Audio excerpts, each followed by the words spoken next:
Tu pourrais sortir avec une meuf plus grande que toi Ah non, je peux pas. Ouais, non. Non. Non. et être en couple avec un mec plus petit que toi? Bah non. Non. Non, je pense pas. Non. Non, je pense que ça me bloque. La merguez est plus petit que sa copine. Pardon, que son body pillow. Nezuko, pourquoi es-tu plus grande que moi? Dès qu'il se balade dans la rue, des mauvaises pensées viennent à son esprit.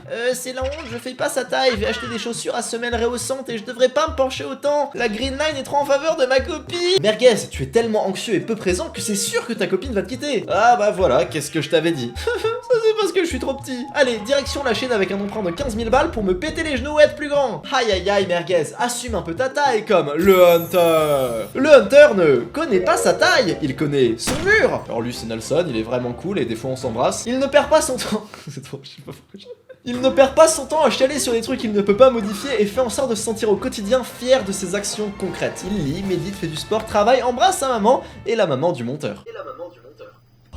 J'ai longtemps très mal vécu mon mètre 74 dans la vie. Alors oui, 1m74 c'est pas petit hein, mais c'est un peu en dessous de la moyenne. Surtout qu'au lycée je traînais avec un groupe de potes qui étaient tous des grands. Je me rappelle au lycée il y avait une soirée avec ce groupe de potes et je sais pas pourquoi au milieu de la soirée je me mets à faire des pompes. Voilà, je commence la salle, je me mets à faire des pompes en plein milieu de la soirée. Et là juste à ce moment, un mec de mon groupe vient me voir en face genre comme ça et en mode il me regarde de haut. Genre en mode ta gueule tu vois, tu fais des pompes mais t'es petit et tu restes nul. Et moi j'étais tout gêné, j'étais là genre limite à m'énerver. Bref j'étais une merguez, pas du tout stoïque ou quoi. Le souci avec cette situation c'est qu'il y a pas de bonne solution. Si je l'insulte ou je lui réponds, on va penser que je suis insécure, donc c'est la honte. Si je rigole en mode autodérision, les gens vont penser que c'est ok de me vanner sur ma taille, du coup c'est nul aussi. Je vivais très mal le fait d'être le mec le plus petit du groupe. Et ça c'était pas qu'au lycée. Quand j'étais à la fac, j'assumais tellement pas ma taille que je mettais des espèces de chaussures rehaussantes, des genres de trucs avec tout ça de semelles. Et encore aujourd'hui, je sors avec ma copine qui est de ma taille, plus grande que moi quand je me tiens pas parfaitement droit. C'est trop la honte. C'est trop la honte. Et au moins ça oblige à me tenir droit. Mais il se serait passé quoi si j'étais plus petit que ma copine? J'étais tombé sur cette vidéo de Tataki. Ça a l'air d'être un média d'infodivertissement et chelou, genre ils ont passé une semaine avec Yomi Denzel. Je sais pas, pourquoi pas. Et en gros dans cette vidéo, c'est une meuf ultra grande à côté d'un mec ultra petit. Je crois qu'il fait 1m58. Je vais pas trop parler de la meuf, c'est quand même entre guillemets moins pire d'être une meuf très grande qu'un mec très petit. Il y a 2-3 passages très intéressants dans la vidéo, notamment le moment où il dit que quasi à chaque fois qu'il est en flirt avec une meuf, sa taille a empêché d'aller plus loin. Et le pire c'est qu'il dit qu'il l'apprend pas de la meuf, mais de potes de potes. Elles vont pas te dire directement, mais moi toutes les fois j'ai appris ça, mais de potes. Genre de potes me disent ouais bah elle veut pas de toi parce que c'est trop petit. Pareil, il raconte que sexuellement il est limité par ça. Il parle du fait de se sentir moins masculin selon les codes de la société et en plus la meuf ne l'aide pas en face. Besoin de regarder quelqu'un dans les yeux. Genre mon copain, si je l'ai pas dans les yeux ou plus haut, Ouais. genre de devoir regarder comme ça, bah je peux pas. C'est typiquement un incel, pas du tout dans le sens péjoratif du terme, hein. Juste on prend la définition de base d'incel, c'est-à-dire célibataire involontaire, comme je pense qu'on l'a tous un peu été à un moment dans notre vie. Ce truc de la taille dans le couple. Le mec doit être plus grand car c'est ça la masculinité. Ça me fait penser un peu à la green line.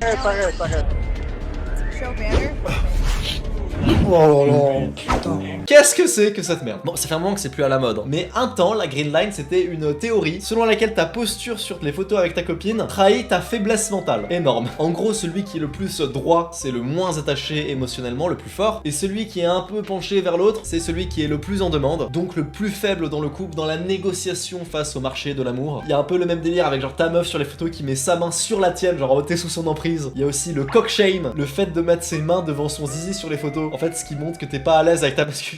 Pire, si avec ton sexe tu fais face à ta copine sur la photo et que elle est tournée vers le monde extérieur avec le sien, c'est mauvais signe, tu vas finir cocu. Alors, en théorie, je vois vite fait peut-être l'idée du non-verbal, tout ça, d'accord. Une mini corrélation, pourquoi pas. En théorie, parce qu'en pratique, c'est quand même bien de la merde. Ces sujets autour de la masculinité, autisté sur des détails, sur qui se penche sur les photos, ça me fait beaucoup penser à plein de trucs tabous chez les hommes, et même potentiellement le sujet le plus tabou dans la société pour les hommes, la taille de la bite. Vous allez comprendre où je veux en venir. Comment les hommes et les femmes croisent les jambes? Les femmes viennent poser une cuisse par-dessus l'autre, et les hommes viennent poser leur mollet sur leurs genoux. Oui, mais pourquoi ça? Vous allez me dire, parce que Lohan, ça compresse ses testicules. Non. Non, c'est pas vrai, vous pouvez lire tous les articles du Rologue sur le sujet. Croiser les jambes avec les cuisses quand on est un homme, ça ne fait pas mal. Ça ne compresse rien parce que les testicules passent devant ou derrière. Et combien de fois, quand j'étais jeune, je croisais les jambes, comme ça, tu vois. Et on me disait, oh là, mais t'as pas mal de croiser les jambes comme ça? Et que je disais, non. Et le mec me répondait, c'est comme ça que croisent les femmes. C'est que tu dois avoir une petite bite. Moi, ça me fait mal, mais nique ta mère, arrête, ça fait pas mal. Pourquoi tu mens?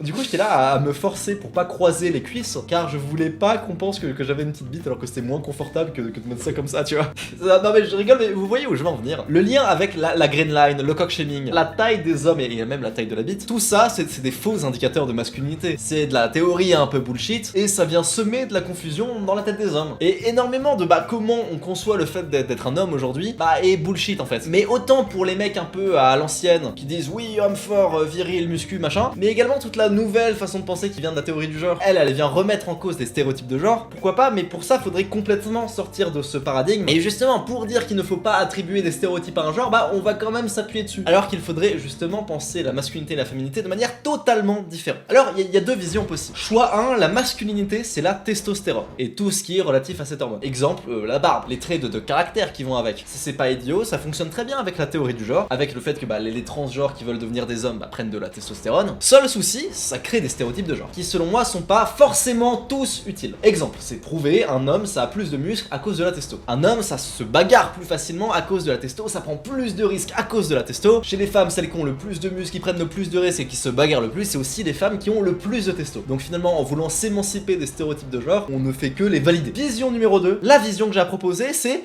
et si on s'en battrait pas un peu les couilles de tout ça? Genre, sérieux.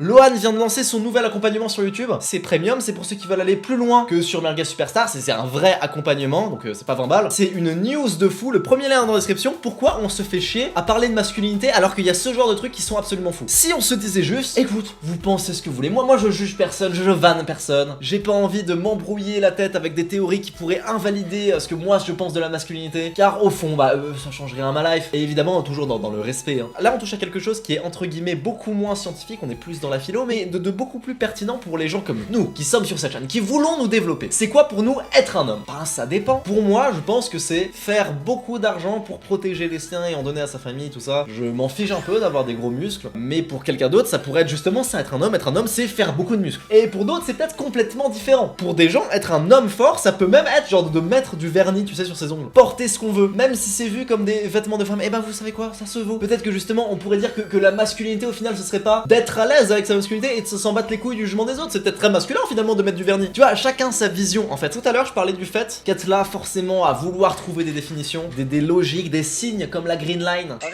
ou comme justement la taille pour parler de masculinité, c'était un truc d'un seul, et c'est pas faux. Si dans ta vie t'as un but autre que oh je veux des meufs, tu te poses pas ce genre de questions. Parce qu'en vrai, si tu te demandes si c'est toi le gros fragile du couple, car sur les photos tu te penches un peu plus, ou parce que t'es légèrement plus petit que ta meuf, peut-être que c'est vraiment le cas. Et je le répète, penser que t'es pas masculin à cause de traits que tu ne contrôles pas, ce serait là le vrai manque de masculinité selon moi. C'est du placebo en fait. Vous voyez, moi j'ai deux potes qui sont ultra petits, genre 1m60. Devinez quoi, toutes les meufs sont à fond sur eux, car c'est des vrais beaux gosses. Bah oui, y a pas que la taille qui compte, y a le visage aussi. Et je suis persuadé qu'en tant qu'homme, oui, on peut améliorer son corps, mais on peut surtout améliorer son visage. On peut facile gagner 4 points sur 10 en faisant les bonnes choses. Et mieux que ça, je vais vous le prouver. Alors, je vais pas faire une vidéo, comment être plus beau. J'ai déjà fait une vidéo très pratique à ce sujet. Non, si, à la limite, tu les vois, ils sortent de prison quand tu les vois complètement drogués et qui se font arrêter par la police. Oui, là, ils ont ta coupe. Et c'est tout, c'est le seul moment où tu verras un mec connu stylé qui a ta coupe à toi. Juste, je vous demande quand même 2 minutes. Potentiellement les 2 minutes les plus importantes de votre vie. Si vous voulez être plus beau. Pour moi, le truc numéro 1 pour être vraiment plus attirant en tant qu'homme, et je sais que vous allez pas le voir venir, c'est être relâché. Genre, être détendu. Quand j'étais en seconde, je me rappelle très bien être ce petit geek toujours crispé. En plus de ça, j'étais très maigre, donc ça faisait très squelette. Et je me rappelle qu'il y avait un mec qui s'amusait à me pincer en dessous de mes côtes ici. Et j'étais là genre... Et comme ça, je vous jure que les meufs, quand elles voyaient ça, elles se disaient quel putain de nerd autiste. Et pas waouh, il est trop beau. Donc, un conseil que vous n'avez jamais entendu sur le fait d'être plus beau, c'est d'être plus détendu. Et ça, tu le fais très facilement avec la respiration. En respirant bien, profondément, tellement fort que ton ventre, il est tout gros. On voit pas tes abdos, c'est normal, c'est comme ça que t'es censé respirer. Allez, on le fait ensemble. Une immense respiration tellement grande que même quand tu penses que c'est fini, en fait, tu continues de respirer. C'est parti.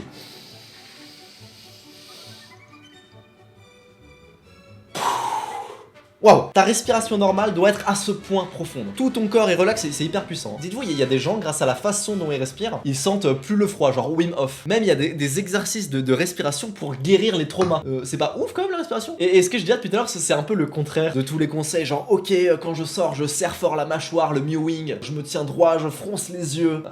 oui, mais ça c'est plus fort parce que là t'es relâché. Je suis également partisan que la richesse, la célébrité, ça rend beau. Tu sais, on dit ça quand un rappeur moche se met avec une belle fille. Les gens sont là, genre oui, non mais l'argent ça rend beau. Et je suis d'accord, c'est vrai. Pourquoi? Parce que déjà avec l'argent t'as moyen de t'acheter des beaux vêtements. Et aussi, tu te sens plus serein au quotidien, t'es plus détendu, donc t'attires plus. On y revient, full cycle again. Je vous raconte une petite histoire. C'était en octobre dernier, j'avais 100 000 abonnés sur ma chaîne, je venais de les atteindre. Et je viens de lancer ma vidéo payante qui explique à des gens comment avoir eux-mêmes 100 000 abonnés. À l'époque, j'avais mis le prix à genre une quarantaine d'euros. Et ça avait fait un carton. Mais un vrai carton. C'était le début de ma relation avec ma meuf. Et je me rappelle que j'avais fait un date où on avait mangé au resto du coup. J'avais peut-être dû dépenser 100 euros dans la soirée avec le resto, les machins, le dessert, on est peut-être allé au cinéma. Et en fait, tout au long de la soirée, j'avais des notifs sur mon téléphone. C'était des gens qui achetaient ma vidéo à chaque fois. Toute la soirée, ça nous faisait rire avec ma meuf, on était là genre ah, une vente en plus. En plus, l'appli faisait un bruit d'encaissement d'argent, genre tching. Bref, et tout au long de la soirée, je m'étais fait 500 euros. Pendant la soirée, sans avoir travaillé et en ayant dépensé 100. C'est probablement encore aujourd'hui une des plus belles soirées de ma vie, car je me sentais comme le king, le Tchad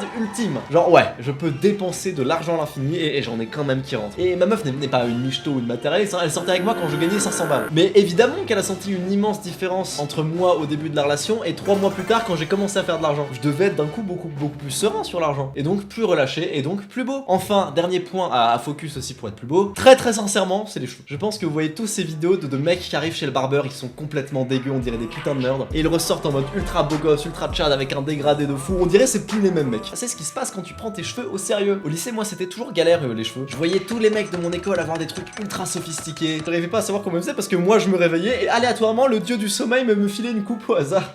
Ça durait toute la journée, si j'essayais de brosser ça marchait pas, genre ça remontait et tout. C'était une horreur. Dites-vous, pendant un an j'ai voulu avoir un dégradé et je ne comprenais même pas ce qu'il fallait dire au coiffeur pour avoir un dégradé. Le coiffeur, et donc il était là genre oui, qu'est-ce que je te fais aujourd'hui? Des baskets. Et j'étais là, je bafouillais, oui, je veux que tu me coupes les cheveux. Dans le dev perso, beaucoup de mecs qui rentrent genre dans le monk mode, dans le mode grind, se rasent la tête complètement en mode boule à zéro. Alors évidemment, le but de ça, c'est de se dire ok, je suis un gros sous-chien, j'aurai pas de meuf pendant un an, mais bien sûr, évidemment que t'es moins beau que si t'étais chevelu. En fait, il y a 2 coupes que je vais conseiller énormément. C'est genre undercut, c'est-à-dire raser ici avec la hairline là. Ça marche que si ta hairline est vraiment très droite, ça fait pas genre une espèce de calvitie chelou, ça tu fais pas. Sinon, autre coupe qui est cool, genre la coupe de e-boy TikTok avec les cheveux un peu en avant, un peu la mienne quoi. Bon là, faut vraiment que j'aille chez le coiffeur très vite. Et la vérité, c'est qu'il n'y a pas de technique miracle hein, pour connaître sa coupe parfaite, il n'y a pas de forme de visage, tout ça. Mais ce que je veux dire, c'est qu'une bonne coiffure, ça change tout. C'est 2 points sur 10 en plus. Moi, avant aussi, je testais, mais c'était avec de l'eau. Je me rappelle, j'attendais la récré au lycée pour aller aux toilettes, me mouiller les cheveux et ça tenait pas, c'était ridicule. Mais bref, tout ça, on le contrôlait. Penser que la masculinité, c'est des choses qu'on ne contrôle pas. Voilà pour moi ce que c'est être un incel. Pour moi, un incel, c'est pas forcément péjoratif. J'ai été un incel toute mon année 2023 quand j'ai tenté de lancer cette chaîne et sortir de la merde. On peut plaire aux meufs en changeant des trucs. Alors pourquoi se focus sur ce qui est impossible à changer? Moi, je déteste parler de drague, de séduction sur YouTube parce que c'est un des rares sujets que ça me gêne d'aborder. Maintenant, ce serait mentir de dire le contraire. Je suis très bon entre guillemets en séduction, même si j'ai jamais dragué activement. Je suis bon pour de vrai. Regarde, beaucoup de gens me demandent comment j'ai justement rencontré ma meuf. Je vous raconte l'anecdote complète. On était tous les deux dans le train pour aller à Strasbourg. Moi, je la croise et je la trouve magnifique. J'ai jamais vu une meuf aussi belle de ma vie, je pense. Et je suis pas du genre à aborder des filles. J'ai déjà abordé une fois une fille à la salle pour un défi avec des potes, mais sinon je fais pas de genre drague de rue, call d'approche. Mais je sais pas, je réfléchis pas, je me lève et j'avais un casque Sennheiser dans le train où j'écoutais du rof et je vais la voir et je fais salut, j'écoute du rof là, est-ce que tu veux écouter? Elle me dit bon, je sais pas, ok. Je lui ai mis le casque sur les oreilles pendant que je mettais du coup ma playlist avec rof. Elle a trouvé ça trop gênant, mais pas gênant en mode malsain, plus gênant en mode drôle, tu vois, genre c'est goofy, c'est chelou, tu vois. Et comme je lui plaisais physiquement, elle m'a pas recalé, on a parlé et on s'est rendu compte que on avait exactement la même conception de la vie, de l'amour, qu'on s'est vraiment hyper bien trouvé et le hasard a tellement bien fait les choses, genre on s'est vraiment direct mis ensemble. Et là tu vas me dire oui Lohan, ta gueule, tu sais pas draguer, t'as juste eu de la chance. Bah non, j'ai vraiment été allé la voir genre au maximum, genre pour la draguer consciemment. J'étais là vraiment en train de me dire, est-ce que créer une situation un peu gênante où je lui propose d'écouter du rof, ça peut pas être genre hyper drôle et en fait lui plaire. Du coup c'est pour ça que j'ai fait ça et ça a marché. Car en fait ce qui marche en séduction c'est surtout d'être soi-même, d'être naturel. Et en vrai même par texto, hein, si tu sais pas quoi répondre à une fille quand tu lui parles, au lieu d'aller chercher sur les vidéos, sur les sites de drague, quoi dire exactement, quelle punchline, quelle phrase, quelle blague, non, dis juste un truc qui te passe par la tête, random, et peut-être que ça marchera mieux car justement ça vient de toi. Et si ça marche pas, bah tant pis, c'est-à-dire que ton humour, que ta perso colle pas à la meuf. Mais dans le cas où tu prends pendant le SMS d'un autre mec, ou même pendant la relation, tu joues un autre mec, essaye de lui répondre comme aurait répondu Alexis Chance, Philogene, je sais pas quoi. Bah super mec, ta meuf est amoureuse, mais pas de toi, elle est amoureuse du mec sur le site de drague. Et quand tu reviendras à ton toi-même réel, car oui, je te spoil, c'est impossible de tenir un personnage longtemps, ben elle va finir par plus être attirée. Pour ça que je pense qu'il faut pas jouer de rôle, et pour ça aussi que mentir sur sa taille ou ajouter 5 cm de semelle à sa chaussure, bah c'est un peu fake et c'est pas bon pour toi ni pour tes relations. J'ai pas de conseils à donner sur comment parfaitement gérer une relation de couple, mais honnêtement ça fait un an que je suis avec ma copine et ça se passe nickel. Je veux dire, bien sûr que dans ma tête c'est ma future femme, car je suis vraiment moi-même avec elle. J'ai pas l'impression de jouer un rôle, j'ai pas l'impression de devoir camoufler une de mes pensées par peur de ce qu'elle va penser, machin. Non, je lui dis tout, elle est 100% d'accord avec moi sur tout, c'est génial. Je suis toujours un peu en mode gênant, mais un peu gênant second degré, un peu troll, et je peux me le permettre parce que c'est comme ça littéralement qu'elle est tombée amoureuse de moi, en lui faisant écouter masterclass de Rof. Et ça je le contrôle parce que si aujourd'hui toi t'es petit, si tu fais moins d'1m75 comme moi, tu peux rien y faire. Si t'as plus de 16 ans, il y a 99% de chances que ce soit ta taille définitive. Peut-être que tu vas rajouter 1 ou 2 cm grand maximum, mais c'est tout. Bah ça mon gars, il faut que tu en prennes conscience. Pendant longtemps moi je m'en battais les couilles ma taille parce que j'étais au lycée. Je me disais c'est pas grave, j'ai ma puberté un peu tard, je ferai 1m80 comme font plein de mecs de ma famille, mais c'est juste pas tout de suite. Mais c'est jamais arrivé au final. J'ai vraiment commencé à me sentir mal vis-à-vis de ça quand les gens autour de moi ont commencé à grandir et que moi je m'étais arrêté de grandir. Car là les gens ont commencé à me le dire, à me vanner, se moquer, et je suis sûr que je suis pas le seul, mais je comparais ma taille à absolument tout le monde. Dans la rue ou en classe, ou dès que je parlais à un autre homme, s'il était significativement plus grand que moi, si genre il baissait un peu la tête pour me parler, je me sentais comme la plus grosse des salopes. Par exemple avec Neoxys de Trash. Neoxys de Trash c'était un mec qui était hyper grand. À chaque fois qu'on se voyait, tu me voyais à côté de lui, mais c'était une blague, tu vois. Je me sentais comme le mâle bêta de service. Et je me disais à cause de ça même que j'avais aucune chance avec les meufs. Car certes j'avais une chaîne qui marchait bien au lycée, faisait un peu d'argent, mais il y a d'autres mecs dans ces DM et oh putain ils sont plus grands que moi. Et je détestais ma taille premier degré. Je suis allé voir les opérations sur internet pour grandir. Les trucs consistent à genre te péter les genoux pour littéralement les étirer et attendre qu'ils se reforment pour gagner genre 1 ou 2 cm. C'est 3 mois de douleur intense où tu peux même pas marcher, et j'étais prêt mentalement à faire ça pour être plus grand. Aujourd'hui je m'en balèque de ça. J'ai arrêté de me sentir mal à cause de ma taille parce que je la contrôle pas et je suis bien plus heureux qu'avant. La raison à ça, c'est cette vidéo. That's okay. Who said that to you here? Nobody. Women in general have said it on dating sites. You think I'm making that shit up? Alors c'est rigolo, c'est un mec qui s'énerve parce qu'on se moque de lui car il est petit. Bah, j'ai pas envie d'être ce mec.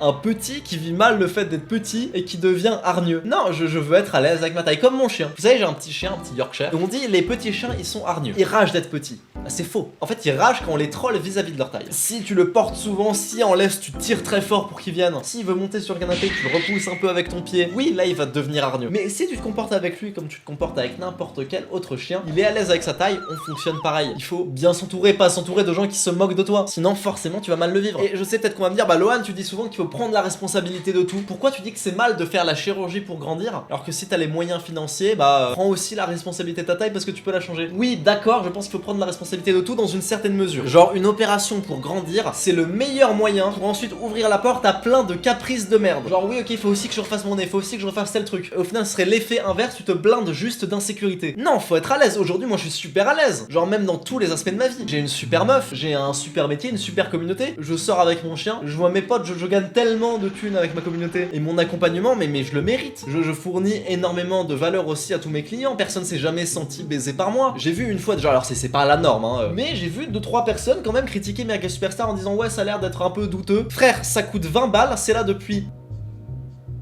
8 mois, c'est un abonnement. Tu penses sincèrement que si c'était un mauvais produit, j'aurais encore des clients actuellement? Non, c'est pas vrai, c'est pas possible. Regardez, je vais vraiment être très transparent, je vais vous montrer le nombre de personnes qui payent actuellement Mega Superstar. En tout, depuis le début, il y a eu plus de 1000 membres différents depuis les 8 mois. Et actuellement, le nombre de gens qui payent, il est supérieur à 700. 70% de rétention sur 8 mois, c'est vraiment colossal. Tous les gens qui sont dans le MRR, dans le business par abonnement, savent que c'est colossal et savent que ça ne peut que exister si c'est un bon produit. Bon, je sais qu'on part dans autre chose là, mais en fait c'est parce que juste à l'instant là, je viens de voir Kirbendo et j'ai rien contre lui parce qu'en plus il l'a fait à moitié en privé. Il l'avait dit à 2-3 personnes sur le serveur Discord, qui était en mode ouais, le truc de Lohan, je sais pas, ça a l'air un peu douteux. Il t'apprend des secrets pour réussir sur YouTube. Non, j'apprends pas de secrets pour réussir sur YouTube. On fait des feedbacks sur les vidéos et on se tue à la tâche. C'est tout sauf rapide et secret. Ça ressemble un peu à une pyramide de Ponzi. Il avait dit ça, what the fuck. Oui, parce qu'en fait, les youtubeurs qui ont réussi parlent eux-mêmes de Merguez Superstar et le vendent à leur audience parce que ça fait de l'argent, oui. Mais c'est du parrainage, quoi. C'est pareil qu'une OP Red Shadow Legend. Même Amazon en fait du parrainage à un niveau, et ça n'a rien à voir avec une pyramide de Ponzi. Et bon, c'est vraiment un cas isolé pour le coup. Mais je venais de voir ça à l'instant, mais j'étais en mode, mais what the fuck. Bref, j'ai vraiment fait une parenthèse là, qui était pas forcément utile, parce qu'en plus, je le vends même pas actuellement, Merguez Superstar, mais voilà, je voulais en parler. Si tu veux pas finir comme le mec de la vidéo, t'as pas le choix de commencer à t'aimer sérieusement. Et tu fais ça comme moi en étant bon sur tout le reste. Tout ce que j'ai fait dans ma life, comment je peux pas m'aimer en fait? Et toi aussi tu peux le faire, tu peux commencer par les affirmations positives. Et là, la visualisation. Ok, c'est super cringe un peu comme je le dis, mais ça devrait pas. C'est bien les affirmations positives, tu vois. Si tu te parles genre là un peu devant le miroir, genre ouais t'es le plus beau, t'es le meilleur, tu vas faire des grandes choses. C'est comme ça que tu le fais vraiment et que tu deviens vraiment meilleur. Comment j'ai eu 100 000 abonnés en un an? C'est grâce à la visualisation. Je vous jure que c'est vrai, toute mon année 2023, j'allais courir le soir pour m'imaginer avec 100 000 abonnés, car ça aide à faire de grandes choses. Et l'inverse est vrai aussi, hein, si tu te dis je gérerai pas cette meuf car je suis trop petit, ou bien je peux pas gérer mon couple car je me penche un peu trop sur les photos, ben ça devient vrai. Tu deviens ce que tu pensais, je te jure c'est vrai. C'est beaucoup plus dur que ça en a l'air, car c'est facile de se donner des objectifs vagues, genre je veux me muscler. Oui, tu vas pas aller loin, mais si tu te dis tous les jours, chaque matin je dois avoir X kilos de plus de muscles à la fin de la semaine, là tu vas vraiment l'atteindre ton objectif. Donc essaye de le faire sérieusement. Ferme tes yeux et demande-toi, c'est quoi ta vie parfaite? C'est qui ta meuf, tes potes, ta famille? T'es proche d'elle ou pas? Ton compte en banque il a combien? Il est à 10 000, 100 000, 1 million, 6 millions? Voilà, imagine ça, mais imagine aussi ce que ça fait d'avoir tout ça, car du coup tu vas faire les actes qui vont t'amener à avoir. Genre si tu t'imagines ce que ça fait d'être avec une 10 sur 10 parfaite, tu penses que t'auras encore des problèmes de confiance en toi vis-à-vis de ta taille, d'amour propre ou d'estime de toi? Non, t'es avec une meuf de fou, tu te sens comme le mec ultime, bah c'est comme ça que tu l'attires. Est-ce que quelqu'un qui a un physique musclé de 10 sur 10 qui place ça? Non. Est-ce qu'il mange de la merde? Non. Ben deviens cette personne en pensant que tu l'es. Et donc tu le comprends, comment on devient plus grand?